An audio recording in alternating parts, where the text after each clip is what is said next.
All right, so now we are recording. Blah, blah, blah, blah. So we are here. This is episode 264. No, that's not right. 264. Is that right? No, Is that 265. a lie? Son of a bitch. 265. Darren You is messed up the high. people. 265. Darren is high. That's what it is. That's what it, that's the name of the episode. 265. Darren is high. Darren is High could be the name of 99% of our episodes. There you go. But it's just special. 'cause It's not really all that eventful. Anthony, I have returned to my home. Yes. Over the weekend, Jessica and I were in Portland, Oregon, for Submission Underground, which was a lovely fucking experience. Mm-hmm. I finally got my handshake with Uncle Chael. Woo! We shook it up. But more importantly than that, I met the coolest man I've ever seen in my life. It's Chael's dad. Now, what do you think Chael's dad looks like? Kind of looks What do you think? like somebody. It's basically like what's his face? Craig Jones. Wait, no, Chael's dad. Who are we talking about? Chael's son and father. What do you think You met him? Chael's son and father looks like? You met him? I did. So Sunday was Father's Day, Anthony. Yeah. And apparently, I don't know if Chael's dad is always there, but Yeah. on Father's Day they were together. So I met Chael's dad. Now I'm going to ask you again, you son of a bitch.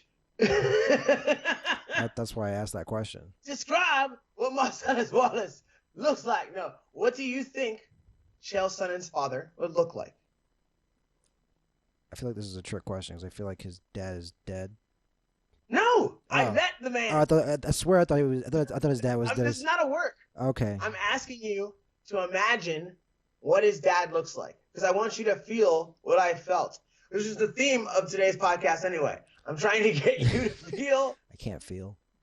what I'm feeling right now. So what do you think Chael's dad would look like? All right. So now that I know that he's alive, for some reason I thought he was dead. God.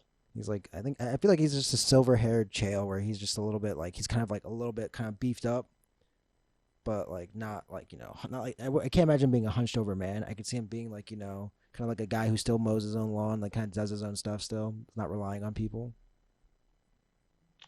I mean, all right, man. That was a good description Yeah. for having never seen this dude. It's funny you say that he would walk real straight up, like he wouldn't be this way. He would be like Yeah. up and down. Dude, he had like the most standing tall posture I've ever seen in my fucking life. And the dude is jacked. Yeah. Like, but thin, right? Mhm. But jacked. Like his arms are better than mine. And I know this because you could see the fucking pipey ass vein coming from like the shoulder to the forearm, dog. He had that gimmick right over the bicep. I shit you not. That's so great. I love that. I shit you not. But there was no time for bonding with Uncle Chael. He was very busy. Yeah. And I didn't want to take his time because it wasn't my time. There were people that had like done some sacrificing that day, right? Mhm. Including my friend Jessica. So I didn't want to like make a fucking spectacle of myself. But like, frankly, I keep saying Uncle Chael. Like I fucking look up to Chael's son in a lot of ways. He's the fucking G of all G's, in my opinion. Like, G fighter, put himself in a situation where Conor changed the game, but like, he changed the game by following Chael's map. Yeah. And like, that can't be forgotten. Not only did he write the map for how to make money in this game, like on a bigger level than your skills. Do you see what I'm saying? Right. Because that's it. It's not that you can't make money. You have to figure out how to get paid more than your skills. Because how much better is Conor than any other fighter? Not that much better. Marginally. Yeah. Not that Marginally. much. Yeah. Marginally. How much is he earning? Infinitely more. Exponential. Do you see what I'm saying? Yeah. He's not that much better than them. That doesn't make any fucking sense. You know what's funny that you're talking about this? What? Is that like I somehow it just happened to coincide that I watched like Daniel Cormier talking about fighter pay about this recently with Ariel Helwani and how he was like like you can't like fighting, you're not just fighting anymore. You have to have other skills. So in the real world we call, not in the real world, I'm sorry, in the corporate world we call them soft skills. You have to have skills, written and verbal communication skills that are captivating and entertaining. Yeah. And then he makes his own lane as a commentator. Right. Like, who works for the UFC, ESPN, Bellator? He works for everyone who has the ability to cut a big ass check. Yep. Think about that shit. Like, like everyone that has the ability to write a check writes one to Chael on a regular basis. Yeah. If that's not one of your role models, I don't know what the fuck you're looking at. Like, pay attention. That dude has a lot to teach. But it wasn't time. It wasn't time. I got to overhear and almost take part. I was not really a part of the conversation. He was talking to Jess, but like Chael's dad was cool as fuck and just the Jack Silver Fox that you imagined. Like, Right. but that was not what I was picturing. I thought like Chael's dad would just be like a dad looking guy. Nah, dude. Chael's dad looks like what all those guys would look up to. Like that's like Right. their hero. Yeah. Like, he's the man. He's the man. He's wearing cowboy boots. He's fucking jacked. Like, yeah. I want him to be. I wish he was my dad. It's crazy. Like I don't know how I thought that. I'm kidding. But I love my dad. Happy Father's Day. Totally forgot to call you. Love you. I'm a bad person, right? But I mean well. you have a bad memory. I have good intentions. Bad memory. Yeah. Bad memory. I talked to my mom. It was her birthday. There you go. On Instagram. On Instagram. Hey mom, happy birthday in the comments. No, that's not what happened. She DM'd me to tell me to call my dad, which I didn't do, and then I said happy birthday. I'm a bad person. Yeah, I guess so. But I don't mean to be. I try not to be. I try really, really hard. Everyone knows. Everyone knows. Anthony, I was able to sit down and rewatch. Oh, never mind. No. I'm not ready for that. Let's continue to talk about Oregon. Okay. Yeah, so I met Chael, and that was neat. And Jessica's match was good. Like, she did a great job. So she fought a black belt. This lady named Amanda Lowen, and she was like the first black belt from Oregon. Yep. Right? And that's her like claim to fame. And she's quite good. You know? Like I watched her grapple. It's not like these people aren't soft. Like these people aren't soft. These aren't like hard easy matches, is what I mean. They're not like it's not just an opportunity to go and slap somebody around, right? Everybody's good in this like submission underground environment. Like Chael's not fucking playing games. He's writing checks to people, and that means that they have to be qualified, right? So Amanda was qualified to be there. She's a good black belt, solid competitor. But she wasn't able to get any attacks off on Jess because Jess's defense is just too fucking strong. Yeah. Right? And so they end up staying in the close guard with Jess on top for the entire 5-minute go. Right? Right. Like it's like literally very little offense happens because Jess is just too good at staying on top and staying in good position. And Amanda didn't take enough chances. Like she could have put herself out there, even though like so here's the thing, like people like want to see someone really extend themselves before they open up, right? You don't want to open your guard unless you see a big mistake. Right. Sometimes you got to create that mistake. Why the fuck should she make a mistake? Well, why the fuck should Jess make a mistake? You got to create one. And sometimes you got to open your fucking guard to do it. And that didn't happen. So then they go to the overtime positions and we get into the armbar position, which terrifies me because we just had surgery on that arm, right? She just got that fixed. Right. And yeah, so we got subbed and then we were like, cool, let's fly home and hang out with our friends and it was great. We went to this dinner spot. Yeah. Shout out to Walker. Shout out to my man Walker, who gave us the dinner rack. He gave us all kinds of food racks, but we ended up not really eating that much out. But we went to one spot called Chicken and Guns. Yeah. Dude, if you're in Portland, Oregon, and you don't fuck with Chicken and Guns, I don't know what's wrong with your life. I don't know why you hate your mom. I don't know why you hate yourself. I don't know why you keep cutting yourself. I think you should stop. I think you should really chill on that. That place was fucking amazing. And then I also drank a beer the size of my head at the spot next door. It was beautiful. So it was a wonderful place. That countryside out there is so beautiful. Oregon rules and the weed prices in Oregon, Anthony. Hmm. Motherfucker. The weed prices in Oregon, Anthony. Keep it low. Nigga. So low. They're out there slicing prices, dude. It's a completely different world than the world in Las Vegas, which honestly, as much as I love being here, the one thing when we're on that plane, I was like, man, I'm not gonna see those weed prices for a long time. It's That so was like it. silly. It's so I was like, silly. damn. It's I was like, that's the only thing that bummed me out about coming back to Vegas was weed prices. gotcha. And they're not bad. But when I saw how green it is in Oregon, I'm like, God damn. I'm gonna retire there. Like I'll be 65 in Oregon rolling joints in the woods. No one will ever see me again. Jesus.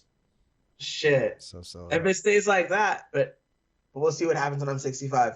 If there'll even be a world. I don't think Dave Chappelle thinks there's gonna be a world. I guess I agree with you. I don't think he is either. I don't think he does either. I really don't. I don't think he does. And I don't know what I think either, to be completely frank. I don't know if I think there's gonna be a world for much longer. You don't think so? I don't know, man. I don't know. I know that I'm fortunate enough that I'm involved in a subculture, Mm-hmm. and if I can continue to just immerse myself in subculture, I don't really have to live in the real world. And I know that sounds naive. It's not naive. Like it's a choice that I have made because of what the world is. I do not like I'm on some fucking Brett Weinstein shit. I've been like that for a long time. Like I've been saying this shit for a long time without like not being super public and doomsday about it. That like this is not gonna work out. Like on a timeline, it's not gonna work out. People are too aggressive and too stupid for it to work out. Right. It's just a matter of when, and a matter of like what are the forces that are present when it happens, and we're at a unique time where a lot of those forces looks like it was like there was gunpowder and friction and all the things necessary for there to be an explosion. Yeah. And so Dave Chappelle put out his piece 846, which we both watched, and I then rewatched. I'd say a couple of times now, maybe 3 or 4. Yeah. And I wanted to share my thoughts on it. You wanted to share a thought on it or two, right? Like you Yeah. had some things that like stuck out to you. Yeah. About the piece, and I think that what we should do is we should go ahead and share some clips with these people, with the people that listen to us, who we love very much, and discuss those clips and let that discussion go wherever it goes. Who gives a fuck? Okay. And then just give a general take on what you thought and if there are any other added takes on that piece. And then after we discuss this piece, we'll see. We're just going to evaluate where we're at. Yeah. And this might be a standalone episode. Like this episode might just be, hey, what's up? I'm back from Oregon. What to do? And then here's some heavy shit. Bye. Like, or it might be we only talk about that for 15 minutes and then we talk about normal shit after that. Yeah. I don't want to make it seem like we have to make the entire episode about this, but it could go that motherfucking way. So I'm prepared for that emotionally. Anthony, are you prepared for that emotionally? I am. Then let the games begin, nigga. Where shall we begin? So Dave put on a concert. I think it's fair to call it a concert because at one point he referred to it as a concert. And he said that it's the first concert in North America since like the lockdown. Yep. And he put this together on a property in Ohio where I think they hold weddings normally. Mm-hmm. And he goes on for about 27 and a half minutes. And he released this for free on YouTube.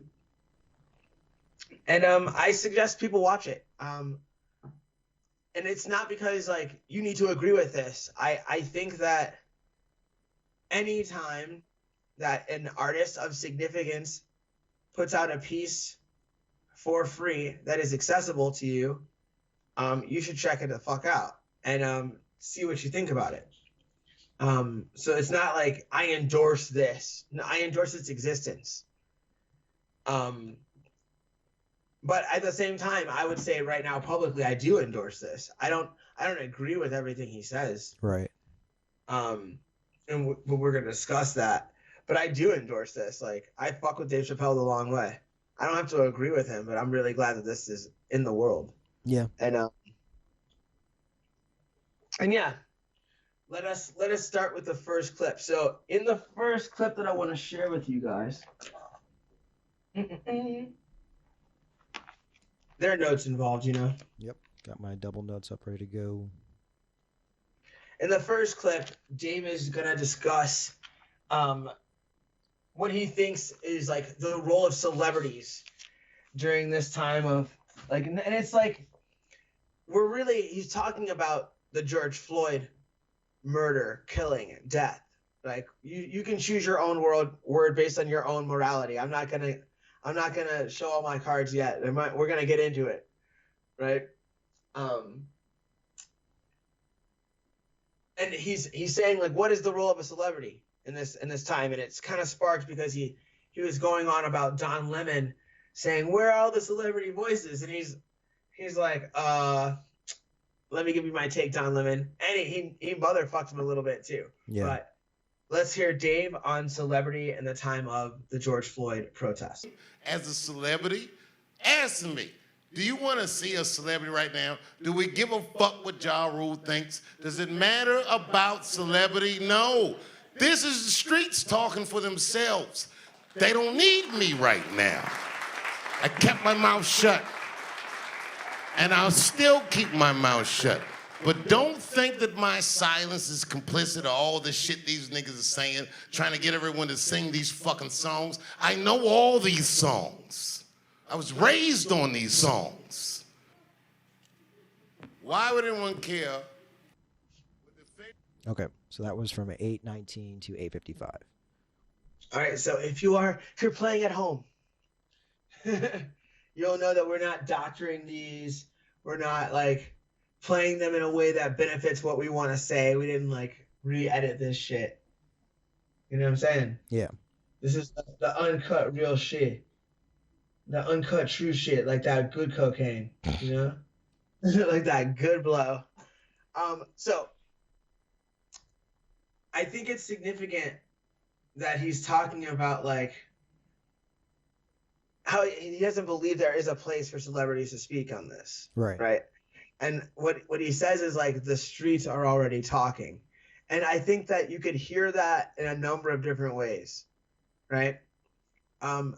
To me, the streets evoke some kind of feeling from hip hop, right? Right. Like when you say like the streets, like you're out in these streets, like that's like a hip hop phrase, but it's also like literal. Yeah. And so I don't think he's saying like the hood is talking. I don't think that's what he's saying. I think he's literally saying the sites of these protests, the streets, are talking. Like, I don't have to say anything. It doesn't make sense for me to say anything. What's being said is being said in the streets. Correct. I don't have to say anything because they're already doing that. And my job is to be what I do. And so he's like, I'm going to stay shutting the fuck up.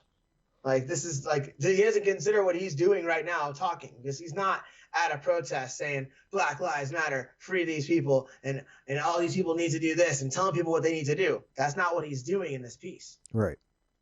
He doesn't tell people what they need to fucking do at any point. He gives you an idea of where he thinks things are going, and he gives you a history of how he thinks we got here.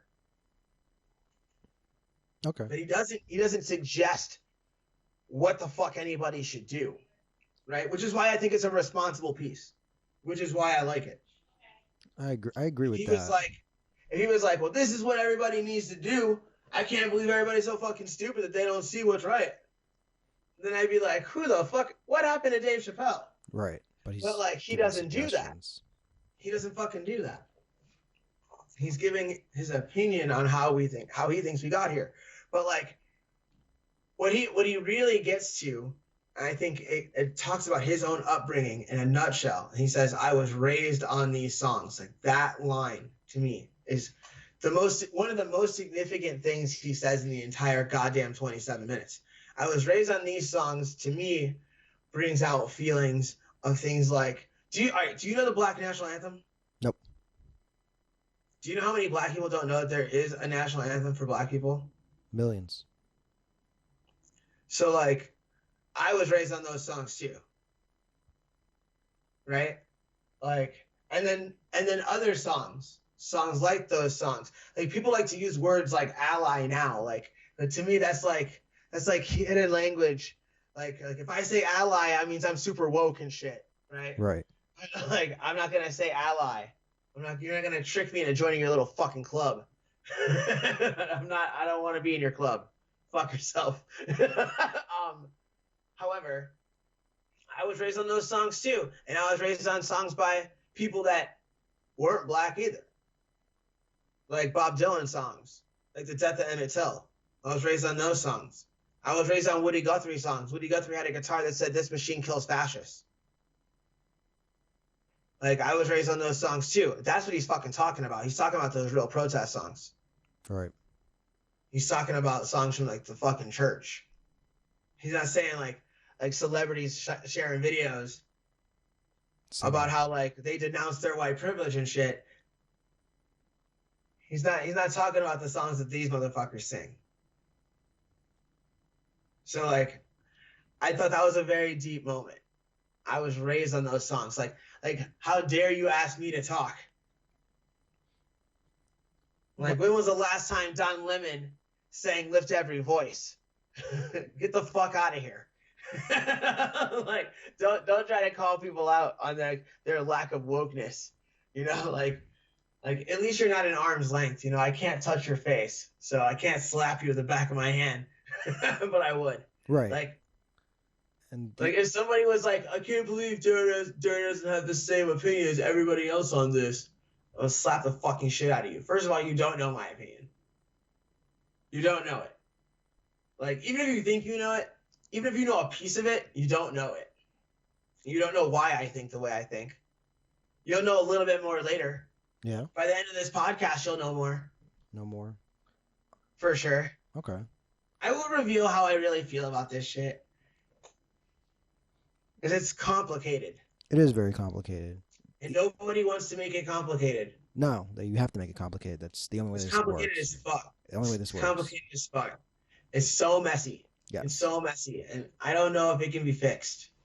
I'll say that. I'll start there. I don't know if the problems that exist, and I'm not talking about like they killing us. I'm not talking about this mentality of like every black person is in danger. I'm not talking about that shit. I'm talking about the stability of America as a thing.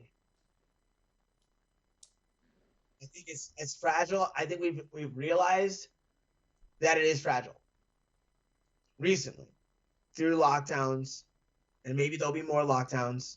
We've realized that there is a fragile nature to this country. But I don't know. I don't know if there's I don't know if there's any way to fix these things. Things are very bad, in my opinion. Things are very, very bad.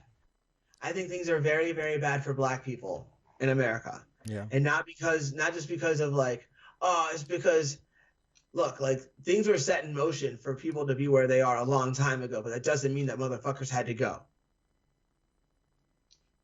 But it seems that black people are in a situation now where they may have become a permanent underclass in this country. Permanent. And that terrifies me. Yeah. Because at that point, what do you do? Where do things go? Not well. Not well. So I'm worried and have been for quite some time. And like I'm talking about years and years. I've been worried. And I don't know if there's any good outcome. All right, I'm gonna stop you right here. I don't think you should necessarily be that worried about this. Like, not right now, not yet. It's a lot, but it's not a lot. Like the one I thing mean, things are bleak as fuck. it is, but it isn't. Like I'm still on the hopes that you're talking about. Like as a whole, you're right. Things are fucked up. Things are not right. But as a whole, I think there's more people out there that are willing to fix it than to kind of break it. What Now, does fix it mean? listen, yeah, I was gonna say, but fixing it is a lot of different words. Fixing it means different things. You can have people who want to fix it as in just make it my turn now. My turn is this. This is how it's gonna be for me, and you're gonna experience what I felt like, which is one version of fixing it. Another version of fixing it is having a conversation. Now, the thing is about this is that we'll probably go through this for another 50 more years. You'll probably be dead before the country ends. I'll be just about to die when the country is ending. Just for the fact that You're like, it'll be 15 years from now. no, You'll be dead. no, 50 years, 50 years, 50, 50. No, I'm kidding. I'm kidding. But in all seriousness, it probably won't. In 15 years, you'll be dead. It probably won't happen. What will probably happen is that after whoever wins this next election, that's going to change. That's going to be the course of history. Either way, whatever happens, it's going to end where both it's not going to the next person that gets elected won't be either party, or if they are, they're like they're a shell of that party. I don't even know. Just because like Elections. I don't even know anymore, dude. I don't know. Everything's so weird. I mean, I feel like it's getting weirder. Like, all right, here's a weird thing. So, when we were in Oregon, Yeah. we went to the Chicken and Guns restaurant, and it was really nice. And then we were walking through the city, and it's a lovely city. We were on to walk down near the water, Mm-hmm. and as we're walking, we start to notice that there seems to be a peaceful protest occurring, right? Right. And we walk through it. On the outside of it, Jessica and I walked through that protest, and we saw all kinds of things. We saw mostly people just kind of standing around and hanging out. Yeah. Mostly what we saw. We saw things that were more disturbing than that, though. We saw some propaganda pieces that I found disturbing. On one wall, someone had spray painted "Kill Police," which I think is a little bit more radical than they even understand. Yeah. But maybe that's where they are in real life. I don't know. Chances are the person that did that is not capable of doing that, right? Yeah. It's somebody they are capable of spray painting on a wall, but not capable of actually doing, which we will discuss at the end of this fucking episode. Mm-hmm. So yeah. As we got through it and we came up out of it, we are standing on the corner, and some people are just kind of walking across the street without really paying much attention. And there are people that have like driven through these types of rallies, right? And Yeah. like with the intent of injuring people. Well, like I wish I was exaggerating. Because this is like, oh man, this sounds like some Jussie Smollett shit. Oh. So I'm dead serious though. This really fucking happened. I was with Jessica. This happened in real life. Okay. There's a car. Like it almost looked kind of like shaped like a Chevy Nova. It was an older model car, Yeah. right? And into the grill is wedged a Confederate flag and one of those like fat shaped crosses that like it's similar to like an Iron Cross and similar to like some of the images that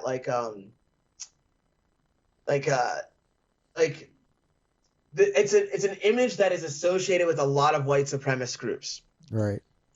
It's those two things are wedged into the hood of his car, right? Mm-hmm. And he's letting these people pass, and he stops his car and he's like, "No, go right ahead, go right ahead." And I'm like, that's weird. It's weird that you're driving around on the outskirts of a rally. Yeah. It's also not good that these people are actually being kind of assholes, right? They're not paying attention.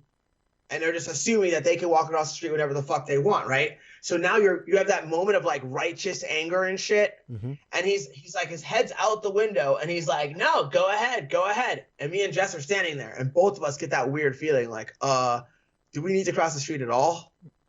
Right. Like, should we not? But we do. We cross the street in front of the guy, nothing fucking happens, and he drives by us. But you get that weird feeling that something could have gone very, very wrong. Does that make sense? Yeah, absolutely. Like, it was just, you get the creepy vibe. Yeah. So like, but when you add these details like, oh, how'd you know he was like a white supremacist guy? It's like, dude, like he had all the telltale signs, you know, like trashiness, poverty, certain symbolism on his fucking vehicle. Like now without those symbols, I don't make that assumption, right? He would just be a fucking methy looking white dude. Right. But if you're methy looking and you have symbols in your fucking hood, I'm going to assume that you're playing for a team. I'm going to assume that that team isn't really happy with me walking with my white female friend. Right? Right. I think those are safe assumptions. I don't think that I'm not the kind of person that's like, there was racism everywhere. You know what I'm saying? Like, I don't fucking do that. I don't cry wolf over shit like that. So like, if I tell you something like that happened in real life, it's because it fucking happened exactly as I'm describing it. There was no like revving of engines. No one hurt me. No one actively scared me. What was scary was that he was in position to do it, and he had this feeling of anger, and he wasn't wrong. Does that make sense? Right. Like, that's the moment that a motherfucker like that might hit the gas and be like, fuck these motherfuckers. I'm like, oh shit, like I don't need this heat, dog. I wasn't at this fucking rally. I ate some food with my friend. I just want to live. But he let us live. We were fine. Right.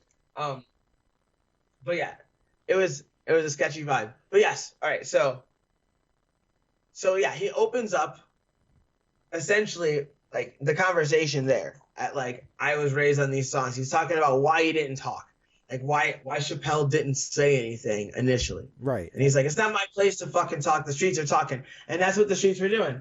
I was in the streets. I agree with that, but it's also another thing. Like, the only way you're allowed to talk about this, especially if you're a person that, like, you know, Dave is an exception because he actually has a lot of the facts right about what's going on and what's there. Like, he has the story right for the most part.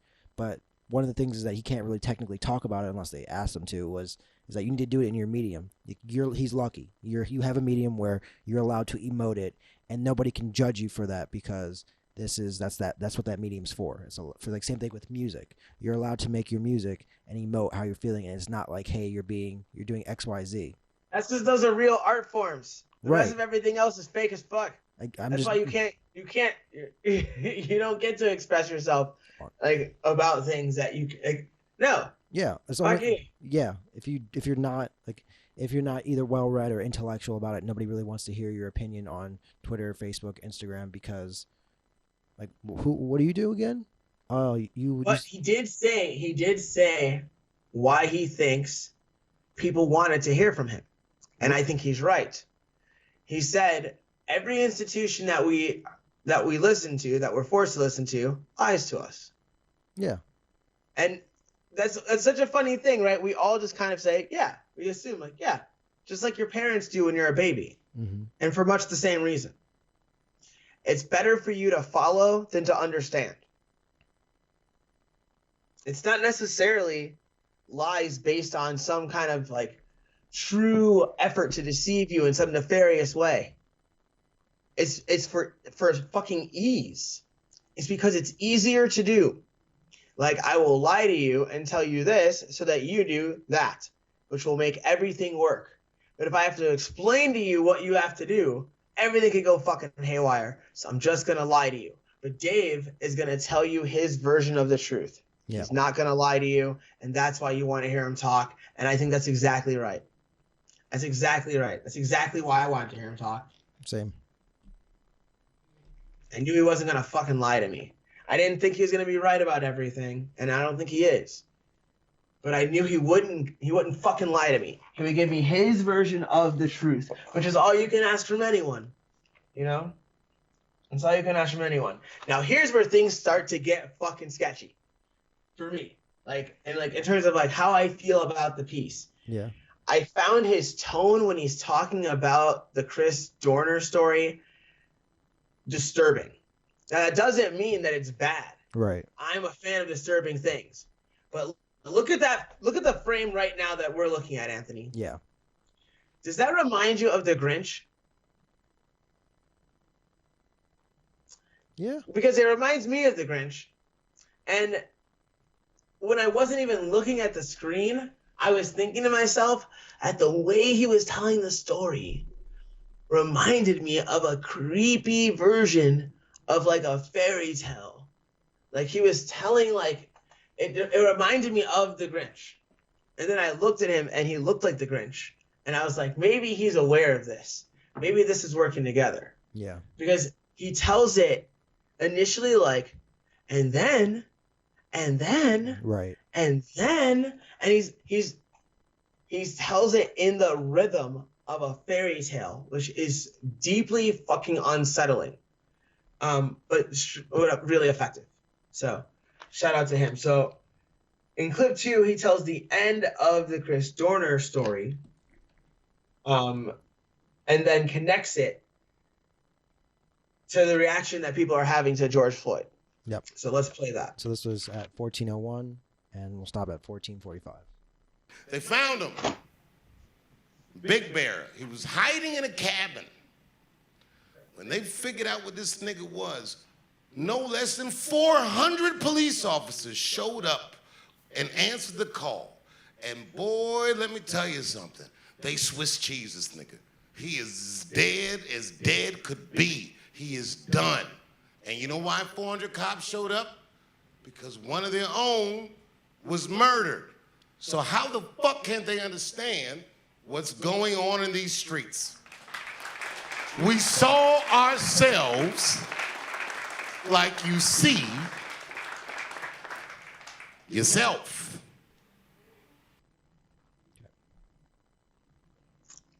Okay, so that I think is very, very simple, and I think it's accurate. I think that 400 dudes showed up to do a job that 400 dudes did not need to show up to do, because they were outraged that someone who could have been them was victimized. Someone from their group was victimized. And so when someone from a group that you identify with is victimized, it can cause rage. That's what he's saying. And so don't be fucking surprised by the reaction when these men in this set of events reacted the exact same way. That's a fair sentiment, in my opinion. Right. Like, I estimate that that's fair. I don't think that it's reasonable. So like that's where it's like, okay, it should be understood. I can empathize with it. I understand. But 400 dudes shouldn't have shown up to shoot Chris Dorner. Right. Chris Dorner should have gotten shot, though. Chris Dorner should have gotten shot. Yeah. Now, I'd say Dylan Roof should have gotten shot too. Right? Dylan Roof is the white kid who shot up the church. He should have got it too. Now, if we're not shooting everyone, if everyone has to go to fucking jail and everyone has to stand trial, well then, all right, let's not kill anyone. Let's not kill Chris Dorner and let's not kill Dylan Roof. But I'm okay with them showing up and blowing those dudes to bits. I'm okay with that. But it didn't take 400 guys to do it, right? Right. That was an overreaction. Yeah. It wasn't. That was an overreaction. Yeah. It was like probably one. I don't know if it was a horrible. I don't know if you would consider it a horrible death, but I believe he was burned. He was shot and burned alive at the same time. So I would say that a lot of what's going on is an overreaction, because they're not truly reacting to what they say they're reacting to. They're reacting to how they feel about a number of other issues having to do with being black in America. It's not all about this one issue. Right. So it's disingenuous, and you're taking advantage of a situation based on your fucking emotions. So they're the exact same fucking thing. So they're like the right idea executed poorly. You know what I'm saying? Yeah. That's what I'm saying. For both sides, Like, just for Cops who were gonna kill Chris Dorner yeah. and that's okay. But it didn't take 400 of them to do it. Do you see what I'm saying? I get what you're saying. So I'm saying the exact same thing is true about George Floyd. Protests needed to happen. Those dudes needed to be brought to some form of justice. Perhaps killed, but brought to some form of justice. Mm-hmm. But like, how does burning your shit and looting stores bring that dude justice? It doesn't. That's an overreaction. That's taking advantage of a situation. It's also, but you're also talking about, you're also talking, like, this is like a rare situation we're in. And I know you're going to say, well, yeah, of course, everything's a rare situation, dude, but like, it's like you have a lot of other parties in there. Like, I truly can't believe that, like, hey, you have people who, as I say, are poor, and it's the coronavirus, and they have no jobs, and it's like we're just looting to loot, which is part of what you're saying, which is like the emotional selfishness of this, is that you're using the situation for self gain, but you have to separate those people from what they're using it for. Like, those people are using it intentionally for causing harm. They're intentionally using it to cause harm, and then you have people who are unintentionally causing harm, trying to promote something to make it good, to make a change, because they're not using it as, oh, hey, this is like, we care about this person. This is the last straw. Like, this is the one. This is where we push over. This is where we attack back. So you have like a varying degree of why this is going on, and it's so hard to say. Like, oh, it's like, because it's an overreaction emotionally. You have so many different parties in here who are doing so many different things who are not even related to what's going on with George Floyd, or even the incident as a whole.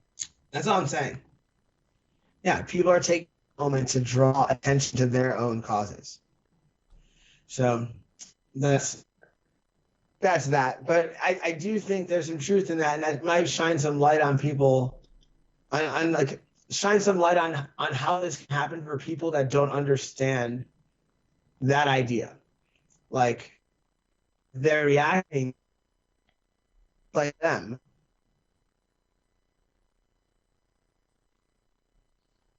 Did we lose you? And that's when things can get to that level, and like, cops identify as cops. Most blacks identify as black. When someone asks me, like, how do you identify? I'm like, I don't really fuck with that, like, to a weird degree. Like, I'm as weird about it as people are that have like weird fucking pronouns. Like, I just keep it to myself. All right. Because I think it's so complicated and stupid.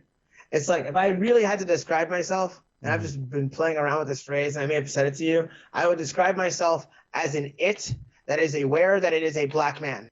It's aware that it was from Ohio in America. You know what I'm saying? Yeah. Like, I am aware of all these states. I accept all these states. But I wouldn't say that is who I am. I am a man. I am an American. I am a black man. I am a short man. Like, I would not be, I don't claim any of these things as truly me. None of them. All of them. Do you see what I'm saying? I get what you're saying.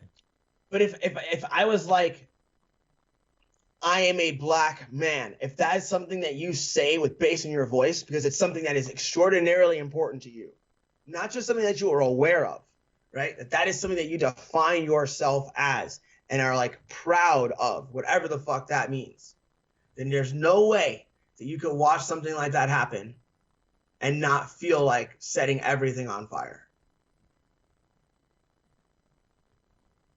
There's no way. There's no way. So yeah, like, I think a long time ago, I've been talking, like, I mean, when I was a fucking 20-year-old, was the first time I realized that identity was not a good idea. It didn't end well. It has a dangerous route. Yeah.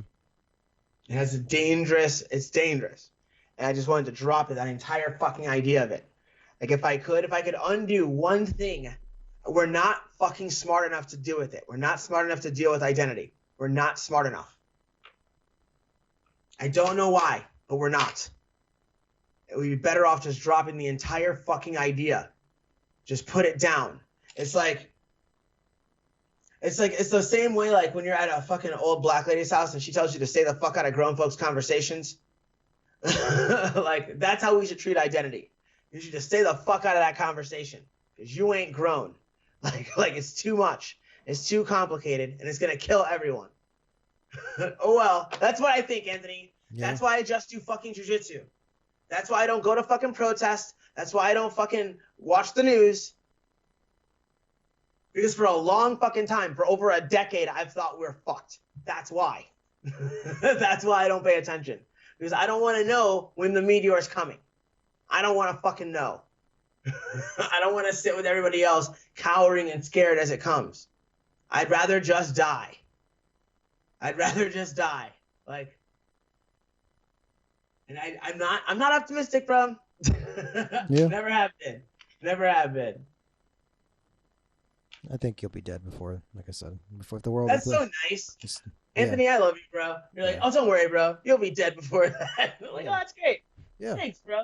Like the worst fear is like the thing is, why would you want to live through like the nuclear holocaust? Why would you want to live through like the rapture or the zombie attack? No, I want to be the first one to die. I want to be right at the center of it, right where it starts. I want to be the first one hit. I'm running there. I'm running to it. I'm not running away from it. All right, let's go to clip 3. Let's go to clip 3. All right, let's go to 1958. So in the third clip, Dave essentially to me answers the question that so many people are talking about in their fucking reactions. Like, what is this? Like, what is this piece? What do you call this? Is this stand-up? Here's what Dave does that makes me tell me. That tells me the answer. Am I boring you? Am I boring you? Am I boring you? A man who has done stand-up since he was a fucking child, which means that he's been a fucking high-level black belt at this shit for decades, looks out at an audience and says, am I boring you? This is not stand-up. Because he never would have done that if it were. He would never have looked out at the audience and asked them a real question like that about the performance or about what they were interpreting, what they were seeing. Right. Am I boring you? There's another moment like it. He says one other thing that he would never have fucking said if this was stand-up. This is not stand-up. So this shit's not funny. Yes, he says this is not funny. This isn't funny at all. That's what he says. I got some pussy jokes though. Yeah, exactly. This isn't stand-up. He never would have said shit like, he would never say, this is not funny. He would never say that. Right. That's what that is, and that thing right there. When you point that out to me, it's like how, like if you, all you highbrow comedians talking to you, Andrew Schultz, dummy. How come you can't figure that out? That hey, maybe this wasn't meant to be funny. It's not stand up. Like, why is that so hard to Am get I that? boring you? All right, I'm glad that you saw it because I'm like, am I taking crazy pills? No, it's like everybody is like, hey, this is not. It's like This isn't stand up. who said it was? Like, look. Go to the description. It Does literally it say? this is not stand-up this is special not a special, but anywhere? rather an impromptu purging of this. They definitely changed this. This is not what it said before. This is not a special, but rather an impromptu purging of feelings and thoughts delivered by Dave during his show in Ohio on June 16th. Honestly, I don't remember it being that. All I remember saying was that it was from Dave. Normally, I wouldn't show you something so unrefined. I hope you understand. I do not recall this line being there, but I do recall everything else being there. So that middle section, Okay. This is not a special, but rather an impromptu purging. I bet you he had to update that because it was not like that originally. I believe you. Yeah, I'm blown away by people debating what it is. Like, in those two moments, he tells you what it is. Like, this is just a monologue. Yeah. This is Dave's, like, if you had to call it something, this is a one-man show. I liked your term earlier, a lecture. A humorous lecture. Well, that's the other thing. So, like, his parents are fucking college professors. Yeah. Dave is giving a lecture. Yeah. That's what's really happening. It's his version of educating you, and that's why he tells the story like he tells the story. He tells the Chris Dorner story like that because he's like, he expresses it later when he's like, when he talks about the deaths in Dallas, when he talks about the 9 cops dying in Dallas and how he might leave. Mm-hmm. Oh, fuck, I'm getting emotional. When he talks about those cops getting killed and he was like, I might have to get my family the fuck out of here. Right. Oh, God, what were we just talking about? Because I just broke. I tried to, like, put myself back. We were talking about how people are misunderstanding this as a stand-up special. Yes. Like, All right, so...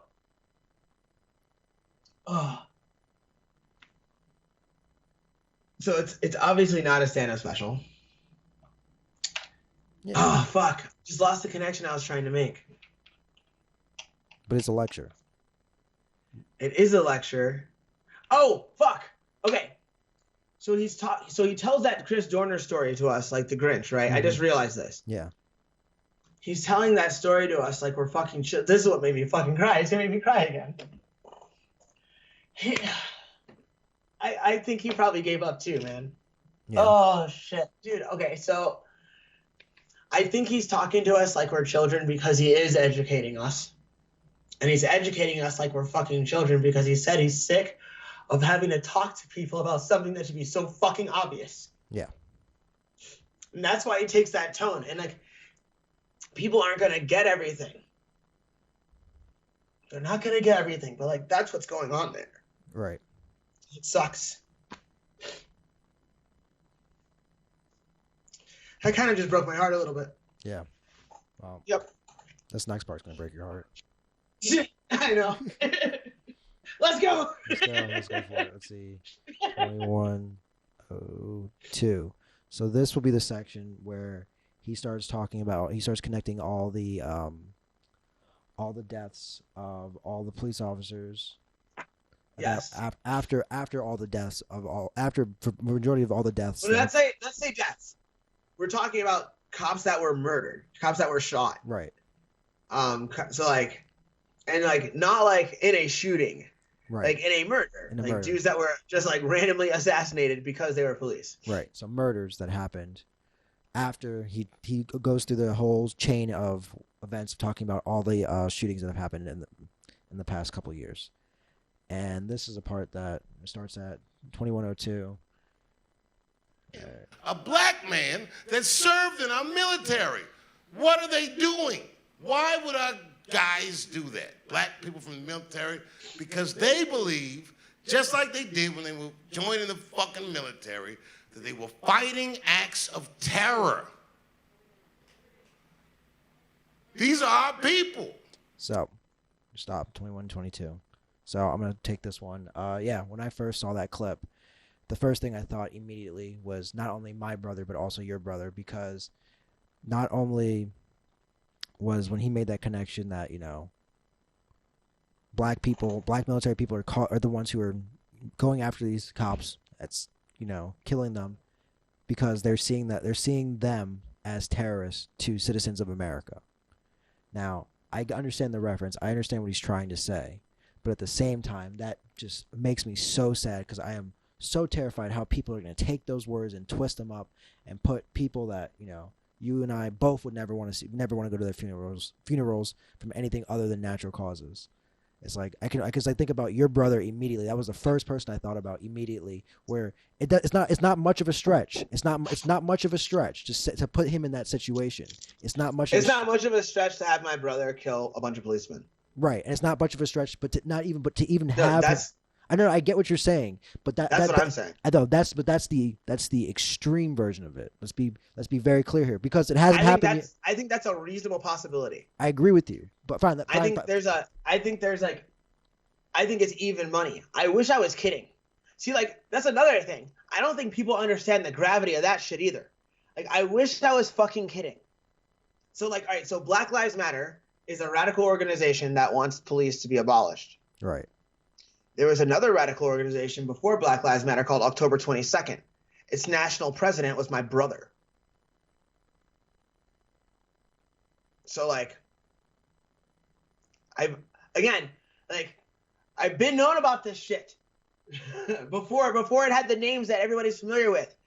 before white girls were writing BLM on their fucking foreheads, I knew where this shit was going. Like, I knew where this was what was happening, because I taught at a fucking liberal college and I had a radical for a brother. And here's the thing. He's right. Like, there's things that he's leaving out. I think that a lot of the people that take those kind of drastic actions have either mental illness or PTSD. Right. And I don't think that my brother is actually mentally ill, which is why he hasn't killed any police. Yeah. See what I'm saying? I get you. Yeah. And I want to take that point and take it back and say this. But but like, that's the recipe, right? So there's like the recipe for like the lone wolf. Mm-hmm. The recipe for like a black dude snapping and killing people is, are you trained to do so? So you've been at some point made comfortable with the idea of committing a ritualistic killing, right? Of going into a place and knowing what you're about to do and then executing that killing, right? Yeah. So you are trained to be in a mindset where you can get there to do that. Now you add a dash of mental illness, you add a dash of identity, and then you add a tragedy happening, and you get to watch it. Someone's getting fucked up. That's it. Now, are there little bombs like that all over this country? Sure. Yes, there are. Sure. Yes, there are. And all they need is a phone or a library card to get the kind of information they would need to radicalize themselves into thinking that they must have to do something. They have to do something. And all they know how to do to be significant is kill, because that's what they were trained to do. Right. And if you want to do something, it's got to be significant, doesn't it? It has to be. So that's your path to significance. Your path through to significance is death. That's it. Yeah. So, like, I can understand how, like, people might twist it, but let them twist it, because that shit is real as fuck. That shit is true. That shit's going to happen. It's going to happen again. And that's why he's telling the story like he's saying it. He's like, you don't see this pattern? Guess what? Every time that this happens, some mentally ill, well-trained killer is going to kill some innocent people. So you know. No, I get what. So you know. I get that, but it's for the people that fall in the gray. Even your brother can fall in the gray. Where? Dude, I mean. No. I know that I'm not mentally well, right? All the time. That's not what I'm talking about. That's what I'm saying. I'm not mentally well all the time. So, like, what if he's not either? I get that. That's not what but literally I'm saying is that it could have literally, your brother could have nothing to do with that situation, and he becomes a part of that situation because he has now been made association. Obviously, it's a little bit different because your brother has been the president of a radical group, but in all intents and purposes, say for example, another guy goes out and kills 12 cops somewhere nowhere near your brother, right? It could easily be a, hey, we have to round up all the ex-black military members and keep them in some place that is a strong. Maybe, but that's very, very, very drastic. It is very, very, very drastic. That's stronger than the COVID, because now you're talking about concentration camps. It's not like it hasn't happened before. In know. In the USA. I hear you. So I know what Japanese people are. Yeah. I'm just saying. Shout out to the only people, one of the few people that got reparations. Reparations. They did. No, I'm just saying. Every time you say reparations, some black guy gets his wings or something. I don't know. Exactly. I think something like that. Isn't that what happens? Yeah. It's like God damn it. I already cried on the podcast. Grow facial hair. I don't know, Son of a bitch. But it's like I get what you're saying, that like, yeah, it seems like a stretch, but honestly, a lot of people would have said this is a stretch 10 years ago. I know. So I don't see it that far away. Like I don't see it like all it takes. That is some real shit. That is real. That's like, and it doesn't mean you can't have black people in the military. I agree, but some people see it that way. They'll be like, "This is how you solve a problem," and it's not even racist. It's not even they're not even racist. They're not even being racist. They're just doing it as they're being xenophobic and scared. They're like, "What? We can section out this group of people and we'll be good." All right. Yeah, it's more like those are now called the other. Yeah. Now there's us. Yeah. It's us, and then there's them over there. Yeah, I can see it like that, and that's the scariest part. Is I'm like, it doesn't matter. It doesn't matter even if you were a part of it. If you have ex-military, I can see that happening very easily, and it seems so dangerous.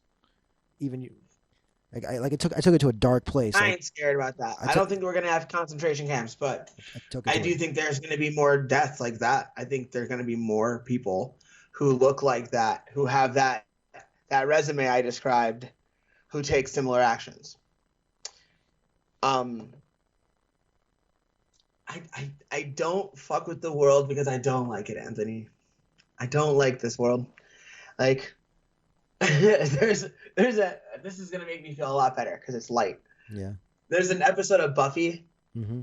where Willow gets like taken from like one world to a parallel universe where she's like a badass killer vampire evil bitch Yeah. and brought to like the world where it's the real world Mm-hmm. where Willow's like a little nerdy chick and then she's like your world's a dumb world. That's how I fucking feel. Like I look around at the world and I'm like this world's dumb. This world's dumb. I don't want it. I don't want to be here. I want to be on Earth. Like I like being alive and I like experiencing love and I like seeing my friends do great things and I want to do great things. But the world, Anthony, you can keep the motherfucking world. I don't like it. I haven't liked it for a very long time and I don't want to be a part of it anymore. And I don't think I've been too secretive about that. Actually, if you've been paying attention, right? There's a reason I've been a hermit for years, right? Yeah. No, I got that. It's just but sad that we got you out right when it's when you get time to get ready to go back in. your world's a dumb world. That should be the name of the episode. Your world's a dumb world. Your world's a dumb world. Anthony,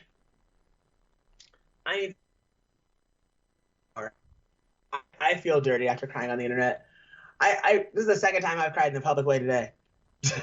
For whatever reason. Am I overly emotional, Anthony? No, it's not overly emotional. Actually, honestly, if you want to be very clear here, I was like, this is the only person that I think, I don't know. Your opinions are very hard to read and it's very funny, especially even though like I like talk to you almost every other day. And so honestly, I was like, this dude has to like if Darren is very radical right or radical left, this guy's gonna center him out. Like he even kind of dresses like Darren too. Like I could see if Darren will wear something like that, a kind of see through gimmick shirt like that. Like the way he dresses, it's like that could be Darren when he gets older. You son of a bitch. So I'm like, I was like, this guy's gonna center him out. It's gonna make him even keeled. Dude, I mean, we don't have the same sentiment, right? Right. But we've drawn some of the same conclusions.